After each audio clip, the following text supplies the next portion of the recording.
네. 아이고, 고생 많으셨습니다. 진행 좀 해주세요. 네, 정말 고생 많으셨어요. 어떻게 보면은 우리가 1편, 2편을 통해서, 보통은 2편을 통해서라고 말을 하는데, 1편, 2편을 통해서 이제 당통의 죽음과 로베스피에르를 곁들인 이 프랑스 혁명 당시의 그런 정세와 그런 역사를 한 번에 재밌게 보셨을지 모르겠어요. 예, 제가 표정은 계속 본인은 재미없으셨나봐요. 뒷정리는 해야 되니까. 네. 무슨 말을 할까요? 저 일단 그 얘기부터 좀 했으면 좋겠어요. 네. 비너가 생각한 혁명이란 무엇이었을까? 몰라요. 예. 안 물어봤어요, 저도. 여러분들한테 정보는 너무 많이 드렸죠. 근데 그러니까 이해를 좀 더 도와드리기 위해서는 게오르그 비너 1813년생입니다. 그리고 이제 1937년 24살의 나이로 이제 돌아가시게 되고, 뭐 이런 간단한 이력은 아까 일부에서 설명했던 것 같으니까 넘어갈게요. 그리고 나서 이제 이 사람이 있었던 요 시기가 뭐냐면, 그러니까 이것도 이해하셔야 돼요. 나폴레옹이 독일을 해방시켰습니까? 독일을 식민지 삼았습니까? 이런 것도 모르니까 대화가 안 되잖아요. 그러니까 이거예요, 여러분들. 이 역사를 아시는 분들은 아시겠지만, 혁명정부가 나폴레옹 입장에서 놓고 보기에는 지지부진하게 흘러가고, 결국에는 정적을 처리하는 수단으로만 자꾸 치닫게 되고, 로베스피에르가 죽고 나서 총재정부가 들어서지만 그 후에는 정말 더 지리멸리해지거든요. 그것을 더 이상 참다 못 참고, 혹은 자기 개인의 사역일 수도 있죠. 어쨌든 기회가 왔다라고 생각한 나폴레옹이 군부 쿠데타를 통해서 통령정부로 넘어가지 않습니까? 나폴레옹이 세운 통령정부라는 게 그냥 군사국가예요, 사실. 근데 그 군사국가가 표방하는 기치가 자유야. 인간의 자유를 표방하면서 이제 침공을 시작한 거거든요. 그러니까 이런 것 때문에 또 역사적인 판단들이 서로 다 다르고. 그래서 해방이냐. 그래서 해방이냐 식민지냐라는 걸 여쭙는 거고, 거기서 본인 답이 있어야 논쟁이 될 거 아닙니까? 생각해본 적이 없어요. 애초에 지금 처음 들었는데 뭐. 아무튼 네. 그렇게 해서 나폴레옹이 독일 지방을 전쟁을 통해 가지고 한번 싹 밀어내지 않습니까? 거기서 나폴레옹의 해방을 당연히 좋게 받아들였던 민중들이 있을 거고요. 좋게 받아들이지 않고, 네가 자유를 갖다 주고 뭘 갖다 주고 어찌됐든 상관없고 왜 니들이 우리한테 강제적으로 자유를 줘? 라고 얘기하는 민족주의자들도 있겠죠. 이런 지형들이 있는 거예요. 그래가지고 그때 당시에 나폴레옹이 점령했던 유럽 국가들에서는 양극단적인 그 감정을 갖고서 결혼한, 그러니까는 비너의 아버지는 나폴레옹을 적극 찬양하는 독일인이에요. 비너의 어머니는 나폴레옹이 이제 신선동맹으로 인해서 퇴출당하지 않습니까? 그 퇴출당한 거를 기뻐했던 독일의 민족주의자예요. 그러니까는 정치적인 이 관념이 완전 반대야. 완전 반대인 두 사람이 결혼한 가정이에요. 그런데 이러한 가정 분위기가 비너만 있던 가정 분위기가 아니라 그때 당시 모든 유럽인들한테 보편적인 가정상이에요. 이 분위기를 이해하셔야 돼요. 이해가 안 되세요? 본인의 아버지는 보수주의자시고요. 본인의 어머니는 진보주의자라고 생각하세요. 그래서 집에서 가족끼리 얘기를 나눌 때 항상 그렇게 정치적으로 나를 갖고 싸우는 그런 집안이라고 생각해 보세요. 그때 당시에 유럽 내에 있는 모든 소시민들의 가정이 비너가 탄생한 1810년대 그리고 30년대까지 오는 이때 당시에 그 독일의 분위기가 그렇다고요. 그러는 와중에 왕정 복구로 인해서 왕들이나 이런 것들의 체제의 변화는 없고, 심지어 그마저도 신성동맹에 의해서 무너진 시대. 그래서 완벽하게 다시 왕정복고로 돌아간 시대.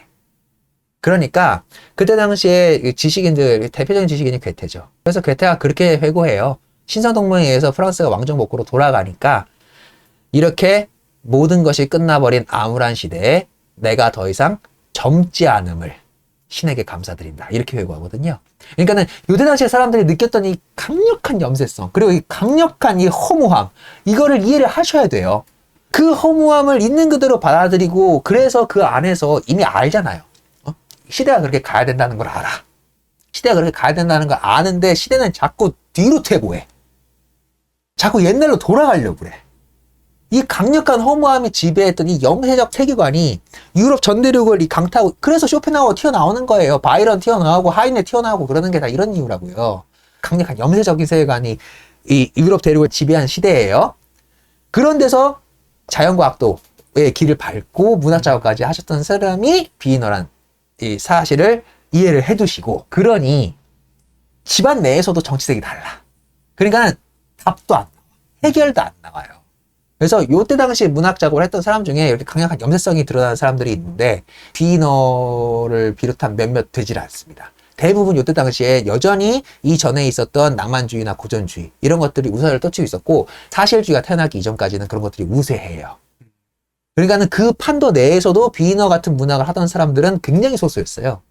그리고 발굴되기도 힘들었고, 그런 와중에 문학 작업을 했다. 그리고 뭔 얘기 하려고 그랬지? 그러니까 이렇게 프랑스 혁명을 통해 가지고 그때 당시에 지식인들이나 민중들은 희망을 봤던 거예요. 국내에서는 막 아사리 판다고 지지부진하지만 적어도 민중을 친구로 두고 있는 혁명 정부가 과격하고 뭔가 문제가 있다라고 자꾸 얘기가 나오지만 지식인들과 이 사람들은 바랬던 거예요. 성공하기를. 그들이 회고하는 글들, 아까 괴테ек을 읽어드렸습니다만 그런 식으로 다 그런 것들이 남아 있습니다. 근데 그게 왕정복으로 돌아가잖아요. 그러니까는 1830년대 이후로 해가지고 그래서 누구들이 등장하기 시작합니까? 드디어 19세기에 걸출한 철학자들이 우르르 쏟아지기 시작하죠. 그게 다 해결의 제자들이고 막 이런 사람들이 아닙니까? 대표적인 게 누구예요? 막스예요. 엥겔스, 포이어바흐 이런 사람들이 우르르 쏟아지고 그 19세기 말에 드디어 니체가 선언하죠. 뭐라고? 신은 죽었다고 선언하잖아요. 니들이 왕정복고 통해가지고 100년 더 해먹었잖아. 근데 이제 안 된다는 거 알겠지? 그러니까 죽이자 제발. 이렇게 가는 거라고요. 전통이 그렇게 흘러가는 겁니다. 그 전통에 제일 처음에 가장 암울하던 신성동맹으로 인해서 다시 역사가 빠꾸하던 그때 비인어는 누구를 지켜본 거예요? 그 혁명 속에서 누구보다 이 역사의 주체로 올라오기를 바랬던 민중들이 역사가 후퇴하면서 다시 최후미, 최주변 이런 데로 다시 밀려나가는 이 현상을 보고 있는 거 아닙니까? 그러니까는 당통의 죽음에 나오는 주인공은요, 거기에 써있는 민중들입니다. 이건 처음 들었어. 이건 처음 들었어. 이건 처음 들었어. 이전까지 고전주의 작품에서는 민중들의 언어나 그런 것들은 희극에서나 차용되던 언어였어요. 비웃는 언어란 말이에요. 그런데 그런 민중들의 언어가 사실 이성의 영역에서는 사실주의를 통해서 먼저 드러나기 시작합니다. 근데 사실주의 이전에 그것을 먼저 선취해놨던 게오르그 비이너의 그걸 보면 권력자들의 이야기를 보여주는 것처럼 쓰지만 그 권력자들을 끊임없이 비웃는 민중들의 씬을 그들의 씬 사이사이에 집어넣어놨어요. 수많은 자유를 갈망했던 민중들의 씬이 익명으로 혹은 이름을 달아준다고 하더라도 하찮은 계급들로 그들의 언어들이 거기에 침범해 들어가 있더라고요. 그러니까는 이전까지의 고전극, 낭만주의극까지만 하더라도 다루고자 하는 영웅상, 그리고 다루고자 하는 위대한 인물상, 이런 것들의 언어들이, 그리고 그 모든 언어들은 그들의 입을 통해서만 얘기되는 거예요. 예술에서는. 그런데 사실주의가 이걸 파괴하는 거 아닙니까? 사실주의가 쟤네들의 언어 더 이상 듣기 싫어 라고 해가지고 평범한 사람들의 언어로 돌아오잖아요. 그래서 입센에 그게 여성이 주인공으로 등장하고 직급이 없는 남성이 등장하고 이러는 거 아닙니까? 그런데 입센에 등장하기도 이전에 상통의 죽음에서는 그 혁명 과정을 그 주역들의 시선을 통해서 보여주는 것처럼 써놨지만 이들을 그때 당시 시민들이 어떻게 바라보고 있었는가를 어떻게 보여줘요? 그 사이사이 장면에 교차로 끼워 넣어요. 그때 당시에 수많은 익명인들을. 이런 데서 현대적인 이 시선들이 나오는 거거든요. 이런 것들이 사실주의에 다 영향을 주는 겁니다. 심지어 요 당통의 죽음 말고 또 다른 작품 보이책은 보이책 자체가 그냥 일반인이에요. 이때 당시에 일반인을 주인공으로 쓴다? 그리고 그거를 드라마 형식으로, 서사적 형식으로, 몽타주 형식으로 쓴다? 이거는 그때 당시에 사람들이 보기에는 충격도 안 받았겠죠. 이건 뭐야? 글이 아니야. 이런 거예요, 그냥. 그래서 묻혀버린 거예요, 그때 당시에. 근데 사실주의가 탁 대조하면서 예술의 경향성이 한번 확 바뀌고 나니까는 게오르그 비이너가 다시 발굴돼 나온 겁니다. 사실주의 이전에 이런 걸 먼저 선취해서 이렇게 위대하게 쓰는 작가가 있었네? 라고 하우프트만이 발굴하는 거예요. 그러니까 이런 걸로 놓고 보면은 당통의 죽음에서의 주인공은 역사적인 설명과 곁들여서 가면은 당통과 로베스피에르의 중심, 그러니까 권력자의 시선에서 권력자가 갖고 있는 어떤 이런 철학이 민중을 향하고 있느냐 혹은 이 위에 권력을 향하고 있느냐, 이러한 대비 구조로도 이걸 흥미롭게 볼 수 있지만, 그것 이외에 또 다른 시인들, 수많은 민중들이 들어와서 외치는 그 민중들의 언어가 들어와 있는 시선으로 이 희곡을 보면 비이너가 바라보고 있는 세상은 어떤 세상일 거예요? 허무맹랑한 거대 담론에 휩쓸려 나아가는 민중들. 여기에 주목하고 있다고 볼 수도 있지 않을까요? 그래서 이 민중들로 대변되는 이 하위계급, 이렇게 함부로 얘기하면 안 되지? 30원 내에서도 그러니까 매우 험한 일을 하고 계신 분들 있잖아요. 그런 사람들의 언어가 곳곳에 난입해가지고 가치 판단이 적혀있는 말들을 해요. 그리고 그것도 굉장히 생생하게 적혀있거든요. 이런 걸로 놓고 봤었을 때 비이너가 바랬던 거는 그러니까 어떤 거예요, 결국에? 자유, 인권. 여전히 여기에 목매고 있지 않을까? 이런 생각이 들 수도 있는 거 아니에요? 그것을 매우 현대적 감성에 맞게 이야기의 이 전개, 이런 것을 속도감을 주기 위해서 전통적인 기법을 어느 정도 차용하면서 그 애매모호한 경계를 매우 줄타기를 잘 해놨습니다. 이런 게 비이너 극의 특징이 될 수 있겠죠. 얘기 설명할 게 너무 많아 지금. 그래서 또 얘기해 볼 수 있는 두 번째 단락은 또 그런 게 있죠. 원래 요 사회 맥락적인 분석 이전의 연구소들은 대부분 이제 그 인물의 심리 상태 있잖아요. 인물의 심리 상태에 천착해 들어간다. 이것도 현대적인 거거든요, 사실. 읽어보시면 아시겠지만 당통과 로베스피에르가 관념 속에서 갈등하는 그 심리 이 언어가 정말 치밀하게 잘 써 있습니다. 이런 것도 다 사실주의 이후에 발현되는 어떤 문학적 특성들이거든요. 근데 이런 것도 먼저 써 있어요. 그래서 원래 이전에는 그래서 이제 그런 존재론적 증명이라고 해야 되나요? 이 존재론적 증명은 또 왜 튀어나와요? 신에 대한 믿음이 사라져가고 있는 시대라고 얘기했잖아요. 왜 아까 그 쇼메트가 그 메르시에와 토마스 페인에게 제발 신의 부재를 증명해달라고 얘기를 하고, 그리고 그 뒤에 있는 라플로트도 고통이 싫어가지고 신의 존재를 부정하는 이런 쪽으로 나가는 어떤 대목들이 있거든요. 그래가지고 요때 당시의 사람들한테는 신이란 존재하지 않아라는 강력한 염세가 뿌려져 있는 세상사기 때문에 이런 거지 같은 세상에 신이 있다라고 제발 얘기하지 마시오. 희망 고문하지 마시오, 이거죠. 그러니까 이 거지 같은 세상 속에서 이렇게 힘들게 살고 나면 정말 나는 천국 가서 편하게 살 수 있는 겁니까? 차라리 신이 없다라고 해주십시오 라고 생각하는 분위기가 팽배한 이 강력한 허무가 지배한 세상 속에서는 신의 부재를 증명할 수 있는 언어 같은 것들이 달콤하게 들리는 거거든요. 그래가지고 이 강력한 내세론을 비판하고 예수의 고통을 비판하지 않습니까? 당통이. 단락 중에 당통이 로베스피에르와 1막에서 최초로 대체해가지고 얘기를 나눌 때 로베스피에르가 미덕을 강조하면서 예수의 고통 또한 신성한 것인 것처럼 나의 미덕이 그러한 것이다라고 예수한테 빗대어 설명하거든요. 그러니까 당통이 그 예수의 고통을 뭐로 깎아내리냐면 No! 예수는 마조이스트라고 깎아내려요. 예수의 고통은 신성한 고통이 아니고 예수는 고통을 즐김으로써 자기가 승화되기를 바라는 나르시스트였다라고 이렇게 깎아내립니다.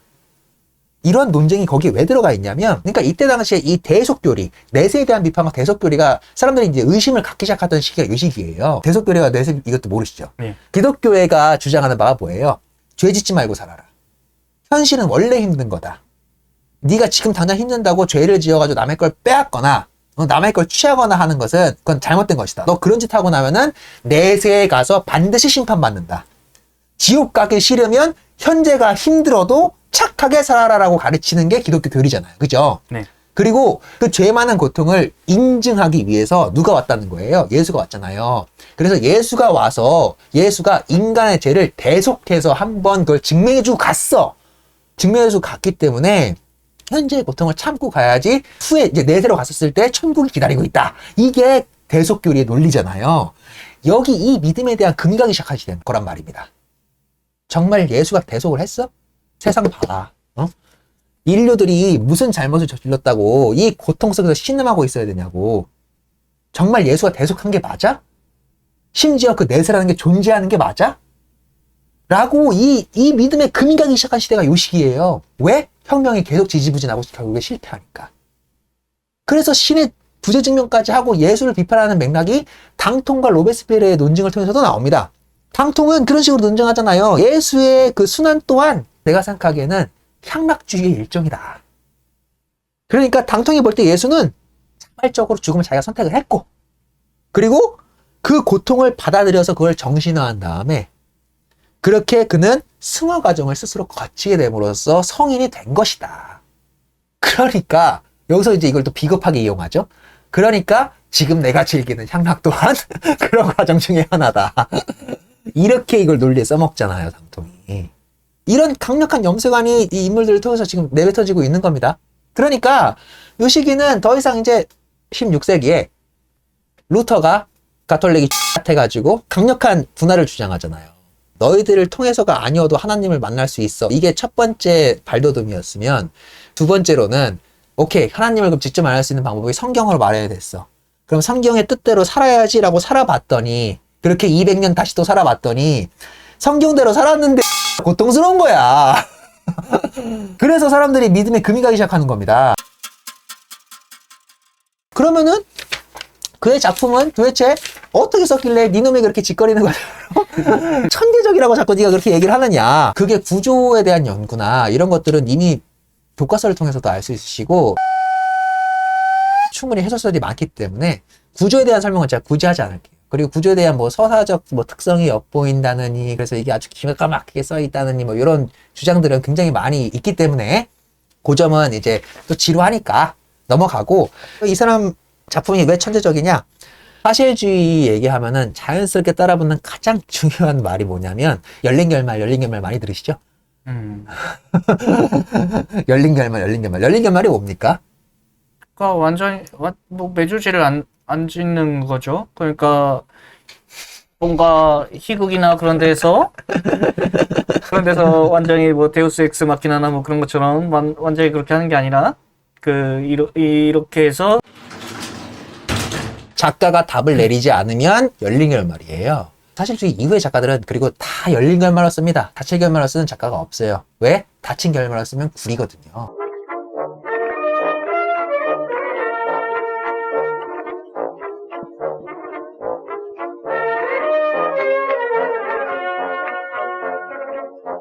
그리고 구린 걸 넘어서서 니까짓 게 뭐라고 사람들한테 닫힌 결말을 줘. 이러한 강력한 방면이 이미 들기 때문에 여러분, 요즘에 나오는 모든 예술은 다 열린 결말입니다. 그래가지고 저는 그런 것도 솔직히 좀 그래요. 요즘에 나오는 모든 예술은 사실 다 열린 결말인데 이번 작품은 열린 결말이어서 좋았다느니 뭐 이런 얘기 나오는 거 보고 있으면 좀 그렇습니다. 요즘에는 열린 결말로 안 쓰면은 예술로 안 쳐요. 요 당시에 사람들한테 열린 결말, 이게 왜 중요하냐면 작가가 답을 내리는 것조차 거짓이게는 게 사실주의자들이 갖는 강령이에요. 자, 귀히너 이 당통의 죽음을 읽어보셔서 아시겠죠? 어떤 강력한 혁명극이라고 얘기하지만 어떻게 놓고 보면 정말 강력한 정치극이라는 맥락이 보이시죠? 네. 정치극이라는 맥락은 제가 역사의 맥락을 지금 계속 같이 설명드리는 이유가 누구의 입장에서 보느냐에 따라 가지고 이것이 좋은 극인지 나쁜 극인지 결론이 나면은 귀히너는 그냥 잡혀 들어가는 거거든요. 이해되십니까? 알 것 같아요. 그러니까는 이전에 있었던 그리스 비극이나 혹은 이 이성 위주를 삼는 신고전주의의 극들은 결말을 지어요. 누구를 분명하게 주인공으로 삼아서 그 삼은 주인공이 왜 그렇게 행동할 수밖에 없는지에 대한 명분을 주는 게 그 예술의 골자예요. 그러니까 이것을 정치적 맥락에서 놓고 본다면 그 예술은 왕의 정당성을 인정해 주거나 혹은 자기네들이 끌어내려야 될 왕을 깎아내리는 어떤 이런 정치 선동의 매체로서 예술이 활용되는 것에선 다 닫힌 예술이 활용이 됩니다. 아, 현대에 닫힌 예술들이 있네요. 어떤 예술? 공산주의 예술이 그 예술입니다. 공산주의 예술은 공산주의의 이념을 앙등시킬 수 있는 예술이 아니면 예술로 안 치잖아요. 예술이 그런 프로파간다로 활용되는 것이 위험하다라고 느낀 사람이 예술을 극도로 정치화해서 서서화시킨 게 브레이트죠. 브레이트의 서사극은 열린 결말을 포함하고 있는 정치극 형식을 띠기 때문에 비판을 받았던 거예요. 또 이 권력자들의 입장에선. 그러니까 이런 맥락들이 이렇게 엉켜 있는데, 아무튼 그러한 정치적 맥락이 지금 이 귀히너의 당통의 죽음이 지금 묻어 들어와 있죠. 근데 이러한 시점의 맥락으로 쓸 때 만약에 당통을 영웅화시켰다거나 혹은 로베스피에르를 고의적으로 악마화시켰다거나 이러한 도식으로 썼다면, 낭만주의에 근거해서 혹은 신고주의에 근거해서 그렇게 썼다면 귀히너는 둘 중에 하나 편한테 그냥 총 맞을 거예요. 죽기 싫잖아. 이해되세요, 이제? 감히? 그러니까 이제 그래서 열린 결말이라는 건 말이죠, 여러분. 열린 결말이란 건 현대 예술에서는 무조건 써야 되는 기법입니다. 그렇게 안 쓰면 매장당해요. 그런데 그런 열린 결말이라는 게 사실주의가 태동하기도 20년 전에 남원주의와 신구조주의가 득세하고 있는 그 예술판에서 그런 형식으로 썼다니까요. 이게 이 비너 작품에 있죠. 위대한 선체가 이거 구조적인 이런 형식 말고도 너무나 많아. 대화체가 너무나 다양해. 앙통과 로베스피에르의 언어는 고전주의의 그 영웅들이나 왕들이 쓸 법한 그 구조의 언어를 그대로 차용해서 갖고 왔었습니다. 그래서 그들의 연설물은 아까 제가 읽어드려서 아시겠지만 굉장히 정말 문체가 너무나 아름다워요. 아름답고 너무나 논리적이고요. 너무나 정교해요. 그런데 시민들의 언어로 가면 정말 시민들의 일상어가 또 그대로 튀어나옵니다. 그런 데서 상징과 은유가 그냥 그러니까 이 대화 간극내가 발생하는 이 아이러니에서 이 사람들에게 진짜 어마무시한 충격을 선사해줘요. 지금은 별로 충격적이지 않아요. 현대에는 그런 것들이 넘쳐나니까. 근데 그때 당시 사람들한테 그렇게 읽힌다는 거예요. 그래서 그의 극작 표현 기법이 정리하면 이렇게 되는 거죠. 의식에 대한 무의식의 언어, 이런 것들도 그냥 들어와요. 이 의식에 대한 무의식의 언어라는 게 그러니까 이런 거예요. 우리 도토레님, 자기가 정말 얘기하고 싶어, 자기 생각을. 그런데 그거를 자기가 언어로 뱉어내지 못하잖아요. 지식이 없으시니까. 그러니까 어떤 말을 해요? 토막말을 하죠. 이거 있죠. 이게 무식한 사람들한테서 발현되는 공통적인 언어지 않습니까? 비언어지만 언어예요. 비언어의 극에는 그러한 무지한, 배우지 못한 시민들이 무언가 얘기하고 싶은데 말 더듬을 때 쓰는 토막 언어 있죠. 그런 토막 언어가 대사로 써 있어요. 예시를 잘못 들거나 말실수로. 그런 토막 언어가 그대로 써 있어요. 근데 이전의 극작법에서는 그런 언어는 쓰면 안 되는 거거든요. 왜? 논리적으로 이해가 되지 않는 언어니까. 그러니까는 이거죠. 극도로 우리가 이 흥분한 상태라고 놓고 봅시다. 극도로 흥분한 상태에서는 얼마나 이 구술 화법이 앞뒤로 왔다 갔다 해요. 주어가 뒤로 가기도 하고, 앞으로 오기도 하고, 강조하고 싶은 말이 먼저 나오기도 하고 이러잖아요. 그런 것들이 이전에 신고전주의까지만 하더라도 그것이 대화체로 옮겨질 때는 논리적인 쓰여야 돼요. 대표적인 게 어떤 거? 유리피데스 거잖아요. 극도로 감상적으로 치우친 상황 속에서도 논리적으로 말해야 되잖아요. 그러니까는 지금 현대인들이 바라보기에는 이상한 캐릭터가 되죠. 그런데 현대인들이 바라보기에 현대인들이 맞는 언어를 최초로 쓴 사람이 비인어라는 겁니다. 그런 토막 언어들이 있어요. 그리고 이성에 대한 정신과 몸, 이 감정의 언어, 이런 것들도 있는데, 그러니까는 이성으로 뭔가 해결이 안 돼서 거기서 어떤 극심한 신경질적인 반응이 보여지잖아요. 그런 신경질적인 반응이 왔었을 때에 이 사람이 여기서는 정말 아까 제가 보여드렸죠. 이 당통과 이 현란한 이 말싸움을 하고 난 다음에 로베스피에르가 이 책상에 엎어질 것 같다라는 게 바로 연상이 된다고 말씀드렸잖아요. 이런 비언어가 그냥 그 대사가 끝나고 난 다음에 퇴장이라고 하는 그 찍혀있는 순간 바로 보여요. 그냥 그 장면이. 이런 감정의 언어들과 몸의 언어가 다 섞였고요. 그리고 광증의 언어. 이건 뭐 굳이 설명 안 해드려도 되겠죠. 그리고 상징, 은유 이런 거 넘쳐나고요. 그리고 패러독스 아이러니 설명드렸죠. 그리고 침묵. 그리고 이 침묵 기법도 비인어의 작품에 나옵니다. 우리 침묵 얘기 제가 예전에 설명했던 침묵 기법 제일 잘 활용하는 게 누구라고 말씀드렸는데 부조리가 침묵을 굉장히 잘 활용한다고 말씀드린 적이 있죠. 네, 한여들 때 제가 설명을 해드린 적이 있어요. 네. 그러니까 침묵도 있어요. 침묵. 그러니까 이 침묵이라는 거는요, 여러분 고전극에는 침묵이라는 건 등장하지 않는 겁니다. 그러니까 침묵이라는 게 필요한 순간이라고 하더라도 그걸 굳이 적질 않아요.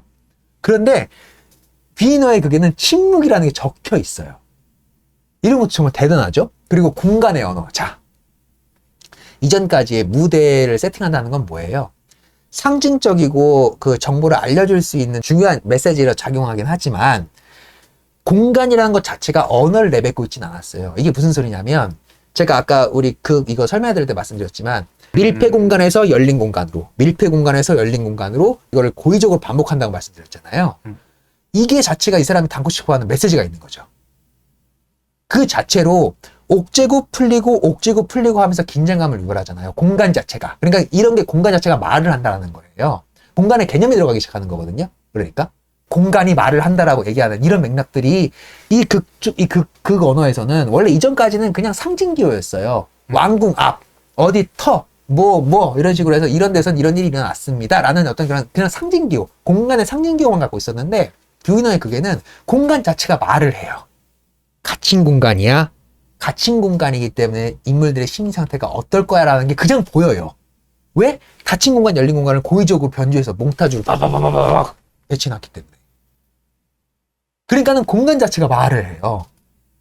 공간이 어떻게 형성되냐에 따라서 그 시대의 사람들의 성격 구조나 어떤 심리 상태가 조작된다. 근데 그게 이게 다 사실주의 이후에 나오는 어떤 연구에 의해서 밝혀지는 이런 흐름들이고 그런 것인데 뷰이너는 먼저 써놨어요. 그리고 이제 가장 말이 언급되어 있던 서사적 구조, 시간 단일 이런 거 안 지키잖아요. 2주 내에 당통의 죽음으로 흘러갈 수 있는 가장 핵심적인 사건들만 추려서 이것을 역사적으로 배치해 둠으로써 마치 뭐처럼 보여요? 역사책을 읽는 것 같은 느낌이 들죠. 그렇게 뭘 획득해요? 사실성을 획득해요. 서사적 특성의 배열이라는 게 이게 왜 중요하냐면 이게 브레이트의 서사극에도 영향을 주지만 서사적으로 배치했을 때의 강점이 뭐냐면 마치 역사성을 강조하는 것처럼 보이게 해가지고 이 사람들한테 진실함을 오히려 더 준다는 거예요. 이전까지의 진실함을 획득한다는 건 뭐였어요? 사람들이 여기에 푹 빠져들어서 동조하게 만들어서 진실을 획득하게 만드는 거였어요. 전형적인 그게 빠져들기 위해서 진실성을 획득해라. 이게 전형적인 그게 요구하는 강령이에요. 예. 그런데 그것 말고 서사적 특성으로도 진실성을 획득할 수 있는 방법이 있는데 그 방법이 뭐냐? 보증이 철저하게 된 역사책처럼 그걸 만드는 거예요. 그게 서사 형식으로 만드는 거거든요. 즉 역사 속의 중요한 장면만 빼와서 몽따주를 나열함으로써 사람들에게 진실성을 획득하도록 하라. 이게 서사극의 강령이거든요. 전혀 다른 사실성이지만 둘 다 사실성이 있어. 그러니까. 그래서 뷰이너가 당통의 죽음을 쓸 때 그때 당시에 프랑스 혁명에 대해서 정말 어마무시하게 공부를 많이 했다고 합니다. 미네 프랑스 혁명사를 굉장히 많이 참고하셨다고 나와요. 편지도 남아있어요. 요즘에 나는 프랑스 혁명에 대한 공부에 푹 빠져있네. 내가 살고 있는 이 시대가 도대체 왜 이렇게 됐는지 너무나 알고 싶어서였네. 이런 편지들도 남아있거든요. 그러다 보니까는 사실 오늘 왜 이렇게 자꾸 힘들어 하시는지에 대한 맥락이 이런 맥락도 있으실 거예요. 네. 이게 읽으면서 본인이 모르는 역사를 너무 많이 알아야 해. 그러다 보니까는 이게 재미도 없고 왜 긴장감이 있다는데 긴장감이 있는지도 모르겠고 뭐 이런 맥락도 있으실 거예요. 근데 그렇게 진실성을 획득하는 방법이 서사적 표현을 쓰는 거였거든요. 이런 강점들이 그게 다 담겨 있는데 이것보다 더 완숙한 형태로 쓴 게 보이책입니다. 물론 이건 사람마다 좀 평가가 다르긴 해요. 당통의 죽음은 역사극이고 보이책은 그냥 역사극까지는 아니거든요. 근데 제가 보이책이 더 위대하다고 얘기하는 이유는 뭐냐면 보이책은 철저하게 익명 속에서 희생되어 나간 한 시대의 남자를 보여줍니다. 근데 이거는 현대극에서 우리 너무나 많이 보잖아요. 근데 그 시대에 그런 사람들을 주목하고 있었다는 거예요. 게르고 뷰이너는. 아무도 주목하지 않을 때. 야, 걔 그냥 사람 1, 2, 3 중에 하나인데 걔를 주인공으로 왜 써? 이런 질문조차 안 하던 시대였다고요. 그런데 그런 질문을 뷰이너는 한 거예요. 본인한테. 그래서 보이책을 쓰거든요. 그런 맥락에서 저는 보이책이 훨씬 더 위대하다고 생각이 들긴 합니다만 그래서 보이책은 제가 지금 굳이 얘기를 안 하는 이유가 재고 읽을 생각이 있기 때문이에요. 보이책은 아마 쉽게 읽으실 거고 되게 좋게 읽으실 거예요. 거기에는 이런 역사적 검토가 필요 없으니까. 근데 보이책 정말 좋습니다. 보이책도 그리고 뷰이너 작품은 뭐 다 강추예요. 4편밖에 안 되니까 한번 읽어보세요. 전집으로 있는 거 딱 한 권 분량으로밖에 없거든요. 그러니까는 한번 꼭 읽어보시고. 로베스피에르 처단하기 전에 요 3개월 사이에 로베스피에르 이제 공포정이 실행하고자 했던 정책 현안이 상당히 좀 고무적이어서 요거를 제가 이제 설명해 드리려고 하는 건데 공포정이고 독재기구고 굉장히 과격하지만 요때 당시 일어났던 수훈들이 괜찮습니다. 광범위하게 모였을 때 재산들이 있을 거 아니에요. 그 재산들을 이제 그 방토수법 이걸 통해 가지고 최소한의 생산수단을 이제 모든 그 무산 계급의 그 민중들이 나눠 가질 수 있도록 실행하려고 했고요. 그리고 두 번째로는 이 프랑스 국민들이 자꾸 분열하는 이유가 공통된 언어 이런 것들이 없어서다. 그래서 이때 당시에 이제 표준어라고 할 수 있는 프랑스어 이런 것들을 또 공포하기도 해요. 그리고 뭐 혁명정부 관련돼 가지고 달력 같은 것도 선포를 하고, 그래가지고 이때 달력들 이름이 1월, 2월, 3월, 4월 이렇게 부르는 게 아니고 그 명사를 다 붙여가지고 달력을 이제 형성을 하거든요. 그리고 이제 그 이때 당시에 이제 무산 계급에게 이제 돌려줘야 된다라는 어떤 이러한 정책들을 드디어 이제 실행을 하게 되는 거죠. 로베스피에르에 대한 복권은 이미 18세기 후반에 일어납니다, 프랑스에서. 그리고 19세기 초반에 있던 문인들에 의해서도 로베스피에르가 다시 재조명이 되는 시기가 오거든요. 그러니까는 1800년대 후반에서 1900년대 초반에 유럽권에서는 이것이 재조명된 예술이 굉장히 많이 나오기 시작했어요. 그러니까는 당통의 죽음이 1830년대에 써이다 보니까 그때 당시까지만 하더라도 로베스피에르와 당통의 인기에서는 당통이 압도적이었어요. 로베스피에르가 워낙 악독한 사람으로 알려져 있었기 때문에. 그래가지고 이런 것을 좀 안타깝게 생각한 예술가 분들이 있으셨겠죠. 그래가지고 롤랑이라는 분이 당통이라는 작품을 1800년대 후반에 다시 쓰시고요. 그리고 겐지헨, 그리고 블라입트로이 이런 사람들도 로베스피에르랑 당통 관련된 작품을 다시 재조명하기 위해서 이미 그때 한번 이 재조명 작업이 이루어집니다. 그런데 이러한 정보가 우리나라에는 안 넘어와 있어요. 안 넘어와 있다기보다는 적극적으로 잘 번역이 안 되어 있는 것 같아요.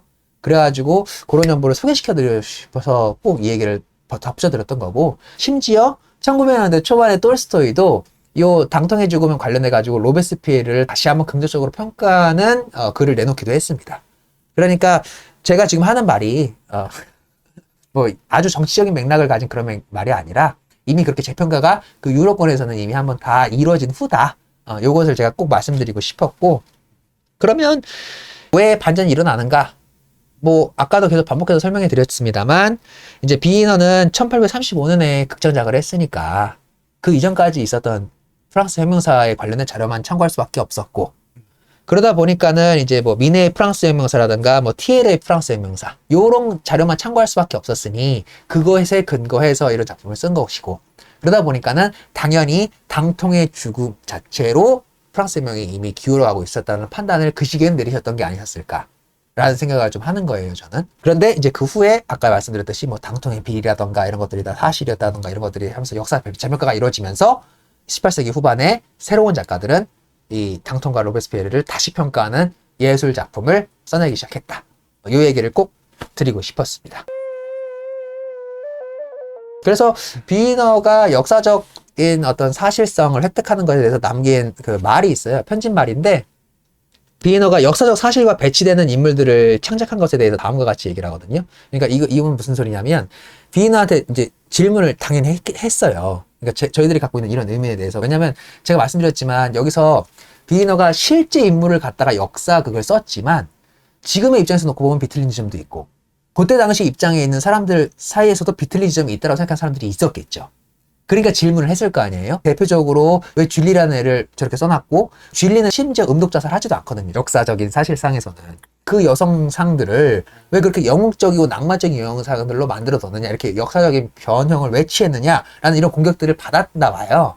그래가지고 거기에 대해서 이제 비이너가 이렇게 얘기해요. 극작가란 게 제가 보기에는 역사가와 다를 바가 없습니다. 즉, 전자가 우리에게 역사를 재구성해 준다는 점과 메마른 이야기를 전해주는 대신에 우리를 한 시대의 삶 속으로 직접 옮겨 놓는다는 점에서, 그리고 인물 묘사 대신 인물 그 자체를 보여주고 기술 대신 형상화를 추구한다는 점에서 후자보다 우위에 서 있다고 하겠습니다. 극작가의 최대 과업은 가능한 한 사실 그대로의 역사에 가까이 가는 길입니다. 이렇게 편집글에 회고를 하거든요. 이게 무슨 말인지 감이 오시나요? 사실 진실에 가깝게 가자, 그런 맥락인 것 같은데. 비슷하게 가시네요. 설명 못 하시죠? 모르는 건 정확히 말하지 않겠어. 네. 현대 정치로 이거를 비교를 해드려야지 이게 더 이해하기 쉬우실 텐데, 만약에 우리가 지금 현대판에서 정치 싸움을 한다고 칩시다. 이쪽 진영 사람들이 보기에는 이쪽 진영에 어떤 이슈가 터지면 그놈은 반드시 죽일 놈이어야 해요. 그래서 아무리 수많이 양쪽 쪽에서 무죄의 증거를 서로 들이밀어도 사람들은 어떤 것만 봐요? 자기가 보고 싶은 대로 진실을 보려고 하잖아요. 진실을 끄집어내는 일이 작가의 일이라고 얘기하는 이 맥락이 무슨 소리냐면, 그렇기 때문에 역사적 사실에만 치우쳐서도 안 되고 과도하게 낭만적인 걸로만 치우쳐서도 안 되는 게 비이너가 생각하기에 가장 역사적 진실을 획득하기 좋은 방법이었다는 얘기예요, 지금. 이게 무슨 소리냐면, 너무 과도하게 낭만성으로 치우쳐버리게 되면 어떤 현상이 일어나요? 이쪽 얘기는 아예 안 들으려고 하는 선동나기 쉬운 예술이 탄생할 거 아니겠어요? 반대로 너무나 사실만 나열하는 사실주의 쪽으로 가게 되면은 사실 속에 사람들은 오히려 뭘 할 수밖에 없어요? 판단 근거를 잃어버릴 수밖에 없어요. 우리 지금 정치판에서도 지금 이런 게 굉장히 저는 문제라고 생각을 하는데, 죄가 있는 놈한테 죄를 덮게 하기 위해서 어떤 걸 쏟아내요? 과도한 사실을 쏟아내요. 과도한 정보들. 과도한 정보를 폭격을 통해서 이 사람의 죄를 덮어요. 이게 사실주의의 폐해예요, 제가 보기엔. 뭔가 핵심으로 가려고 하면, 그래서 어떤 놈이 도둑놈이다? 라고 이렇게 딱 지목을 하면 그 지목한 놈의 범죄를 은닉하기 위해서 수많은 다른 사실들을 풀어냅니다. 그렇게 화제를 지워버리죠. 사람들의 머릿속에서. 뭐가 중요했던 거지? 이렇게 되는 거예요. 그러니까 비인어는 이 양자 사이에서 균형을 찾고 싶었던 거예요. 적절한 사실도 들어와야 해. 그리고 적절한 낭만도 들어와서 진실을 찾아가게 하기 위한 노력의 중재 지점에 누가 있다? 작가가 있다. 그리고 이 작가는 마치 역사가와 똑같다. 어떤 면에서 진실에 가까운 역사를 전달하기 위한 역사가, 그래서 역사가는 뭐래요? 편집을 하잖아요, 역사를. 역사가마다 중점으로 잡는 서양 역사의 중점, 변곡점들이 다르지 않습니까? 오늘 제가 짚어드렸던 프랑스 혁명사가 프랑스 혁명사의 전체가 아니에요. 제가 짚어드렸던 프랑스 혁명사는 그냥 탕통의 죽음을 보다 이면적으로 보기 위한, 저 주인공들을 읽기 위한 그걸로 극도로 추격해서 설명해드린, 그래도 1시간이 걸리지 않습니까? 그런 접근이 필요할 수밖에 없었네요. 그런 거예요. 비이너의 작품이 그래서 위대하다는 겁니다. 그래서 일부 낭만성도 선취가 되어 있는 거고요. 일부 사실성도 선취가 되어 있는 거예요. 이 아름다운 절충. 근데 이 절충이 천재가 가능해요. 어중이 떠중이들은 이 절충하려고 하다가 작품을 망쳐요. 그런 놈들이 회색 분자가 되는데 어설프게 중립을 외치는 사람이 아니라는 거죠. 그러니까 진실을 획득하기 위해서 모든 예술의 장점을 고루고루 다 가져다 쓴 작가. 그게 기요틴. 이 기요틴도 이 극에 등장하는 가장 큰 상징 중에 하나지 않습니까? 기요틴이라는 게 누가 발명했습니까? 기요틴 의사? 박사였나? 기요틴이라는 사람이었는데. 아, 맞아요. 네. 기요텐 박사예요. 기요텐 박사가 창안했어요. 근데 기요텐 박사가 창안할 때까지만 하더라도 이게 본인은 굉장히 인도주의적으로 생각을 했답니다. 그러니까는 순식간에. 이전에, 그렇죠. 이전의 처형 방식이 너무나 이 처형자들을 고통스럽게 죽이니까 매우 천천히 죽이잖아요. 고통을 있는 대로 다 죽이다가 죽이잖아요. 그러니까 이게 비인권적이다라고 보여졌던 모양이에요. 그러니까 단칼에 죽이자. 그래가지고 본인은 그 개발해 두시고 굉장히 뿌듯해 하셨대요. 그리고 실제로 이러한 인식은 그때 당시에 있었던 모든 사람들이 공유했던 인식이었습니다. 그래서 단두대 처형이라는 게 단두대로 루이 16세와 마리 앙토네트를 처형했다라는 것 자체 내에서 오히려 뿌듯함을 느꼈다고 해요. 오히려 자비는 우리들한테 있다. 왕정시대 때는 사람들 얼마나 비인간적으로 처형했느냐. 우리는 너희들 처형도 신사적으로 하는 사람들이다. 고통을 안 느끼게 해주니까. 이런 식으로 이걸 정당화했단 말이에요. 그래가지고 아까 얘기했던 그런 연구 논문들이 쏟아진 겁니다. 정말 고통을 느끼지 않는가? 이런 연구 논문들이 쏟아진 이유가 다 그런 데 있다고 해요. 아무튼 이 기요틴 상징이라는 게 자연과학적에서 이러한 재미있는 이야기들도 있고, 또 한 가지의 상징, 기요틴 처형이라는 것 자체가 그때 당시에 종교, 국가, 예술을 모두 포함한 혁명정부 당시에 강력한 통치수단이었다는 거죠. 사람들이 빵을 달라고, 물가를 안정시켜 달라고 시작된 혁명이었어요, 사실. 민중들 입장에서 놓고 보면은 그거 하나예요. 고가를 안정시켜라. 이거 하나로 혁명을 시작했는데, 거기에 혁명을 바랬던 왕당파, 그리고 혁명을 바랬던 귀족파, 혁명을 바랬던 부르주아, 그리고 혁명을 바랬던 민중들, 이 다 섞여 있다 보니, 이 섞여 있는 사람들이 서로 자신의 이득에 맞는 혁명으로 굴러가게 하려고 하다 보니까는 혁명이 지지부진해진 거거든요. 그래서 현실적인 민중들은 빵값만 해결하면 왕정이고 혁명정부고 아무짝에 상관없었던 거예요. 근데 혁명정부 내내 빵값을 해결을 안 해. 거기에 더해서 우유까지 해결 안 되고 이 광범위한 생활이 해결이 안 되는 혁명정부가 계속 지속되다 보니까 이 지속되던 것에서 혁명정부를 유지할 수 있는 수단이 기요틴 처형밖에 없었다는 거예요.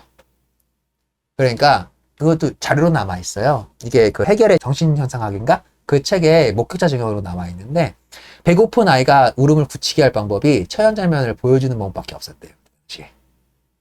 그래가지고 그때 당시에 그 가난한 자식을 데리고 있는 여인들이 끼니가 해결이 안 되면 처형장으로 아이를 갖다가 앉히는 수밖에 없었답니다. 그 대사가 여기 당통의 죽음에 들어와 있습니다. 우는 아이를 달래기 위해서는 처형장에 데려올 수밖에 없다고요? 이런 대사가 있어요. 이런 게 실제 목격 증언에 있는 걸 그대로 다 쓴 거죠. 그러니까 민중들은 배고픔을 이겨내기 위해서 더 많은 처형식을 요구했다. 이런 말이 나오는 거예요. 배고픔을 이겨내기 위해서는 배고픔을 해결했어야 되는데, 배고픔을 이겨내기 위해서 더 많은 사람들을 처형하게 되는 이러한 비극이 반복된 거죠. 거대하게 흘러가는 역사의 수로바퀴. 이거를 비너의 이 당통의 죽음을 보면, 아까 제가 종전론적인 얘기 하지 않았습니까? 모두가 무언가의 광증에 빠져 있는 사람들처럼 묘사를 해놨어요. 당통도 뭔가의 광증에 빠져 있어요. 에로스와 타나토스를 정말 극히 탐미하거든요. 로베스피에르도 아까 말씀드렸지만 강력한 미덕, 이것에 미쳐있는 놈으로 묘사를 해놨어요. 그러니까는 이 작품을 보고 있다 보면 제정신인 놈이 없는 것처럼 보이기도 합니다. 이 사람들한테 이런 정신병리적인 현상들이 도대체 왜 일어날까? 왜 일어날까? 중심이 다 사라지고 신에 대한 믿음이 사라진 강력한 염세가 지배하던 세계관 속에선 사람들이 그런 정신병리적인 현상을 일으킬 수밖에 없다는 거예요. 이게 참 이런 게 슬프죠. 그리고 그러한 현상은 계급이나 이성적인 어떤 이런 것을 갖고 있는 사람들, 이런 사람들뿐만이 아니라 민중들한테까지도 광범위하게 나타난다. 그래서 보이책도 그렇게 이상 증세를 계속 보이지 않습니까? 근데 보이책이 정신 이상 증세를 보이는 이유가 보이책을 보다 보면 답이 나와요. 온 세상이 보이책을 괴롭히거든요. 이런 거예요. 그렇게 이 구조를, 장면을 짜놔가지고 보는 내내 정말 너무 슬픕니다. 그런 맥락이 또 하나가 있고. 그래서 이 국가 연극을 지속할 수밖에 없었다. 그런 맥락에서 기요틴이 그런 상징으로 작용을 한다.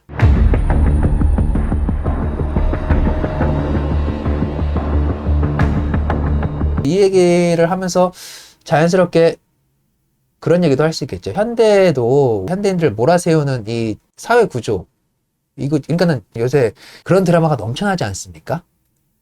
사이코패스를 응징하는, 그러니까는 강력 범죄를 저지른 사람들을 가차없이 처단하는, 그러니까는 이 보통 상식을 가진 인간들이 생각하기에는 정말 저질러서는 안 되는 정말 강력 범죄를 저지르는데, 이전까지의 예술의 흐름은, 드라마의 흐름은 그런 거였어요. 그런 놈들이 그런 짓을 왜 저질렀을까?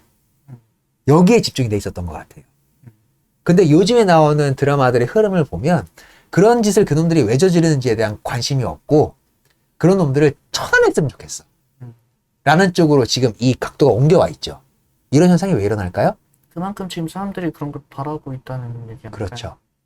이렇게 하면은 로베스피에르의 시절 때 왜 사람들이 더 강력하게 단두대 처형을 원했는가가 설명이 되겠죠. 그러니까는 제가 보기에는 지금 현재 우리 대한민국 혹은 현재 있는 이 세계가 뭔가의 진공 상태라는 거예요. 사람들을 자꾸 어떤 정신적인 어떤 이런 현상으로 자꾸 몰아세우는 체계화되지 않은 중심이 없는 구조로 그렇게 재편이 돼 있어서 사이코패스는, 저는 사이코패스를 동정하고자 하는 게 아닙니다. 사이코패스든 그 사이코패스도 그 사회가 만들어낸 거죠. 그리고 그 사이코패스를 만들어낸 사회에서의 이 정상적으로 살려고 애쓰는 사람들은 어떤 사람들의 태도가 되는 거예요, 지금. 다 로베스피에르적인 태도로 바뀌고 있는 거예요. 이런 세상이 같다고 해서 네가 범죄를 저질러 다 죽여! 이렇게 되는 거거든요. 이게 미덕을 강조한 로베스피에르의 자세예요. 근데 그 또한 그 사회가 만들어낸 단면이라는 거죠. 이런 메시지가 비너에 그게 이렇게 다 담겨 있어가지고 제가 얘기하려면 앞으로 1시간도 더 떠들 수 있는데, 그래서 제가 마지막으로 드리고 싶은 말씀은 그겁니다.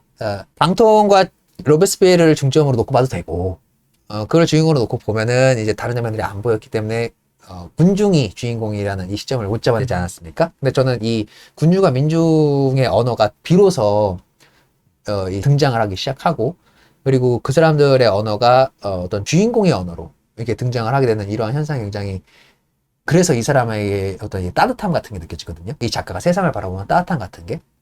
꽤 오래전에 읽은 책이긴 합니다만, 제가 이제 읽었던 책 중에 죽은 자의 집 청소라는 책이 있어요.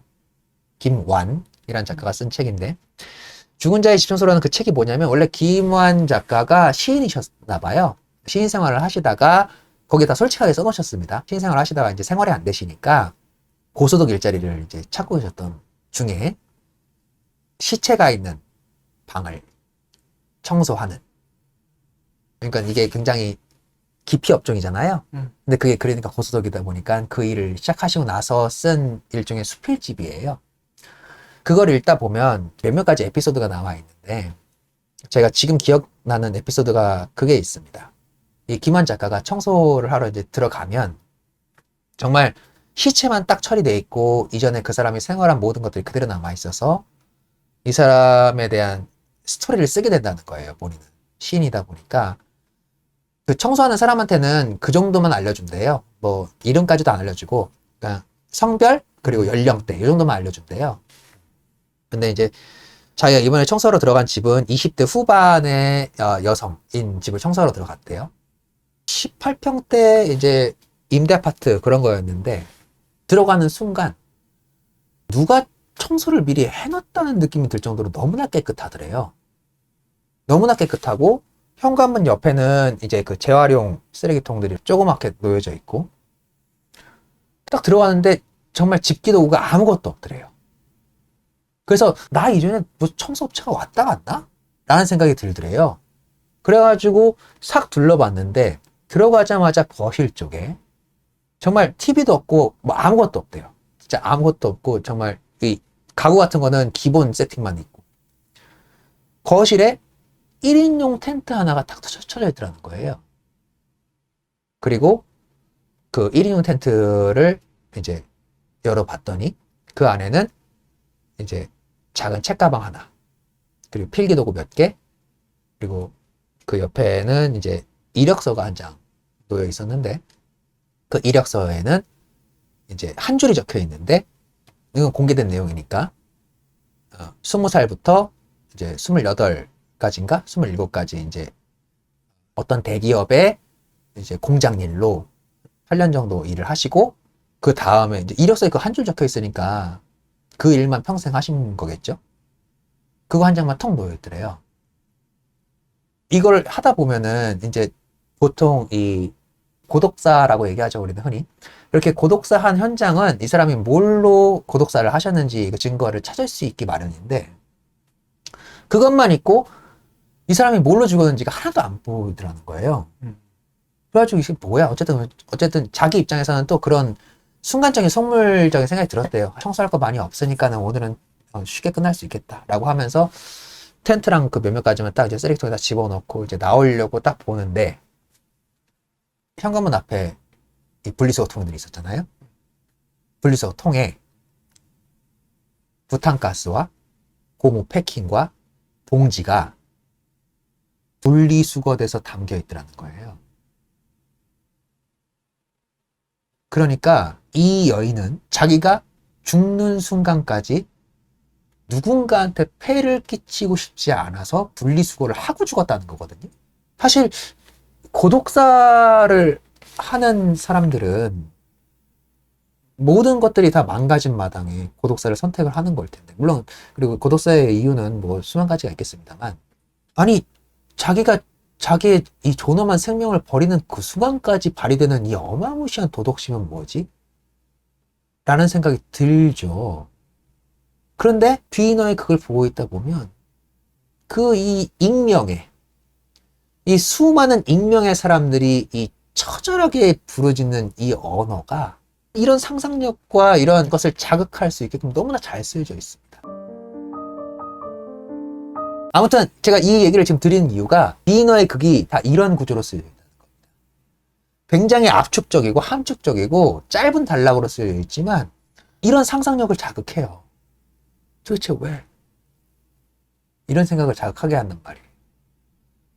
그래서 여러분들도 당통의 죽음과 그 외에 비이너의 작품 이런 걸 보면서 한번 이렇게 우리 사회를 한번 좀 바라보고 지금 우리 사회에서 역사에 내가 휩쓸려가는 인간인가? 아니면 역사 속에 나는 어떤 인간인가? 뭐 이런 걸 생각해 볼 수 있는 계기가 됐으면 좋겠고 그런 생각에서 요번 작품을 좀 골랐습니다. 조금 지루하고 진지해서 뭐 많이 안 보실 것 같긴 한데 근데 뭐 아무도 안 보시는데요. 예, 오늘 게오르크 비이너의 당통의 죽음을 읽어봤습니다. 예, 평소보다 좀 길게 나왔는데 그만큼의 좋은 정보들이 많이 실려 있으니까요. 여러분들도 재밌게 보셨을 그런 시간이 됐으면 좋겠습니다. 제발 다음 편에는 뭔가 좀 해주세요. 너무 힘듭니다. 네, 뭔가 좀 제발 좀 해주세요. 네? 제가 하면 웃겨주기라도 제발 해주세요. 제가 하면 시간을 더 많이 잡아먹을 것 같은데. 아니 웃겨주기라고 해주려고 웃겨주기라도. 네, 여러분 부디 즐겁게 봐주시길 바라고요. 다음에 또 재밌는 콘텐츠로 만나도록 할게요. 감사합니다. 감사합니다.